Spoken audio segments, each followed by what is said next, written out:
दोस्तों, ज़्यादातर लोग ये तो जानते हैं कि लंकापति रावण को भगवान श्री राम ने पराजित करके उसके अहंकार को खत्म किया था। लेकिन क्या आपको पता है कि राम से पहले भी रावण को हार का सामना करना पड़ा था। भगवान श्री राम से पहले भी 4 योद्धाओं से रावण पराजित हुआ था। कौन थे वो चारों योद्धा, जानने के लिए इस वीडियो को अंत तक जरूर देखें। दोस्तों, सबसे पहले रावण को हराने वाला योद्धा किष्किंधा राज्य के राजा बाली थे। लोक कथाओं के अनुसार बाली को एक वरदान प्राप्त था, जिसके अनुसार उसका अगर किसी के साथ भी युद्ध होता तो युद्ध करने वाले की शक्तियां आधी हो जाती थी। लेकिन यह बात रावण को नहीं पता थी। एक बार रावण बाली से युद्ध करने के लिए पहुंच गया था। बाली उस समय पूजा कर रहा था। रावण बार बार बाली को ललकार रहा था, जिससे बाली की पूजा में बाधा उत्पन्न हो रही थी। जब रावण नहीं माना तो बाली ने उसे अपनी बाजू में दबाकर चारों समुद्र की परिक्रमा की। बाली बहुत शक्तिशाली था और इतनी तेज गति से चलता था कि रोज सुबह सुबह ही चारों समुद्र की परिक्रमा कर लेता था और परिक्रमा करने के बाद सूर्य को अर्घ्य अर्पित करता था। जब तक बाली ने परिक्रमा की और सूर्य को अर्घ्य अर्पित किया, तब तक रावण को अपने बाजू में दबाकर ही रखा। रावण ने बहुत प्रयास किया, लेकिन वह बाली की पकड़ से छूट नहीं पाया। पूजा के बाद बाली ने रावण को छोड़ दिया था। इसके बाद रावण ने बाली से माफ़ी मांगी और उससे मित्रता कर ली थी। दूसरी बार रावण को सहस्त्रबाहु अर्जुन से हार मिली थी।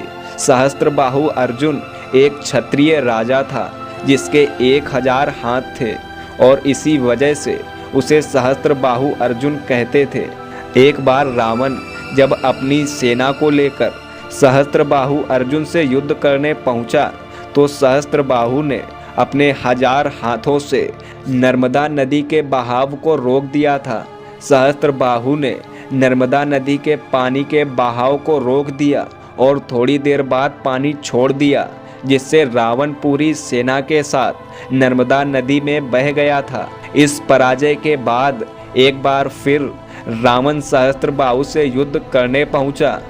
तब सहस्त्रबाहु ने उसे बंदी बना लिया था।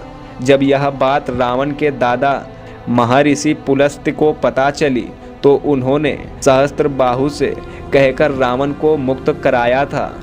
रावण को पराजित करने वाले तीसरे योद्धा थे दैत्यराज बलि। दैत्यराज बलि पाताल लोक के राजा थे। एक बार रावण राजा बलि से युद्ध करने के लिए पाताल लोक में उनके महल तक पहुंच गया। जब रावण अलग भेष बदलकर बाली के महल में पहुंचा, तो वहां पर खेल रहे छोटे बच्चों ने उसे घोड़े के अस्तबल में बांध दिया था। कई कोशिशों के बाद भी रावण वहां से निकल नहीं पाया। जब राजा बलि को यह बात पता चली, तो उन्होंने रावण को क्षमा मांगने के लिए कहा। इसके बाद रावण ने क्षमा मांगी और अपनी हार को स्वीकार किया। रावण को अपनी शक्ति पर बहुत घमंड था। इस घमंड के नशे में वह भगवान शिव जी को हराने के लिए कैलाश पर्वत पर पहुंच गया। रावण ने शिव जी को युद्ध के लिए ललकारा, लेकिन महादेव ध्यान में लीन थे, तो रावण कैलाश पर्वत को ही उठाने लगा। तब शिव जी ने पैर के अंगूठे से ही कैलाश का भार बढ़ा दिया था। इस भार को रावण उठा नहीं सका और उसका हाथ पर्वत के नीचे दब गया।